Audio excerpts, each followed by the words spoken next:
मध्य प्रदेश के इंदौर में ट्रांसपोर्ट कारोबारी राजा रघुवंशी की मेघालय में हत्या और उनकी पत्नी सोनम की गुमशुदगी के मामले में आज बड़ा अपडेट सामने आया। हनीमून के दौरान ये 23 मई को ये कपल गायब हुआ था। फिर 2 जून को राजा रघुवंशी का शव एक खंडहर में मिलने के बाद आज यानी 9 जून को उनकी पत्नी सोनम को यूपी के गाजीपुर से हिरासत में ले लिया गया है। प्रारंभिक जांच में सोनम के शरीर पर कई चोट या मारपीट का निशान नहीं मिला है। पुलिस सूत्रों के मुताबिक सोनम का किसी युवक से प्रेम प्रसंग भी चल रहा था। इसी के चलते उसने पति को हनीमून के बहाने मेघालय ले जाकर उसे मौत के घाट उतार दिया। सोनम के अलावा मध्य प्रदेश और यूपी के ही रहने वाले 3 आरोपियों ने भी सरेंडर किया है। वहीं पुलिस एक अन्य हमलावर को पकड़ने के लिए अभियान चला रही है। इतना सब सामने आने के बाद मृतक राजा रघुवंशी की मां उमा ने एक और जानकारी दी है। क्या जानकारी दी है, इसका वीडियो हम आपको दिखाते हैं, सुनिए। व्यवहार तो उसका बहुत अच्छा था। व्यवहार तो ऐसा पता ही नहीं चला ना कि सोनम कुछ कर सकती है। अभी भी यकीन नहीं हो रहा कि सोनम ने करके कैसे क्या हुआ। सोनम की कॉल डिटेल बता रही कि घंटों लगातार वो राज कुशवाहा से बात कर रही थी। यहाँ घर पे भी फोन चालू था, हाथ में फोन था? नहीं, मेरा फोन चालू था ना, स्विच ऑफ बता रहे। सोनम लगातार फोन पे बात कर रही थी। नहीं तो वो उनके यहाँ मालूम होगा कि उन लोगों ने कितनी बार बात करी, राज पुछताछ करी नहीं करी। मैं वो उसको पहचानती नहीं ना कौन था। हमको जरा सी भनक नहीं है, किसी को भनक नहीं हमारे घर में कि कौन था कि कौन नहीं था, किसी को नहीं। राजा तक को भनक नहीं। अगर राजा को ऐसी भनक होती तो राजा मेरे को पहले बता देता। राजा की आप मां सोनम के लिए क्या सजा चाहती है? अगर राजा को सोनम ने मरवाया तो मैं कड़ी से कड़ी सजा चाहती हूँ।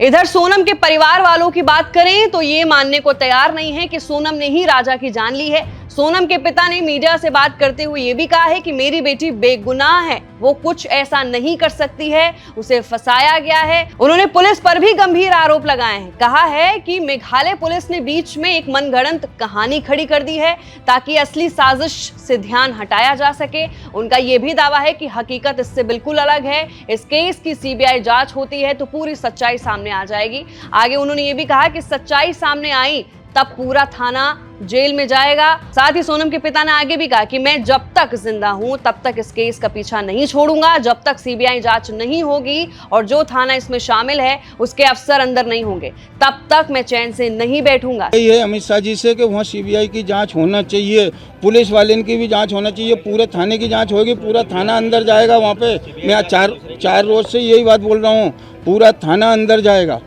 हाँ। मतलब ये आपका ये दावा है, आप ये कह रहे हैं कि मनगढ़ंत कहानी मेघालय पुलिस ने बनाई है? ये बीच में कहानी बना खड़ी कर दी उनने।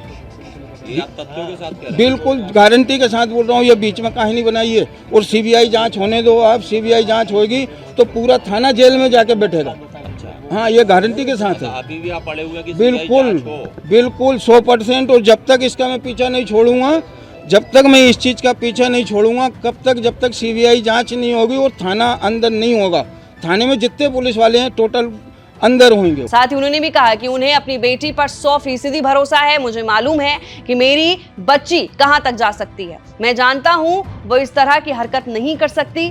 तो फिलहाल के लिए राजा रघुवंशी मर्डर केस को लेकर सबसे बड़ा अपडेट सामने आया है, जहां पर राजा रघुवंशी की मां का बयान सामने आया है और साथ ही सोनम के पिता ने भी मीडिया से जो कुछ बातचीत की है वो हमने आप तक बताई। तो कैसी लगी आपको रिपोर्ट, नीचे दिए गए कमेंट सेक्शन में अपनी राय जरूर रखिए।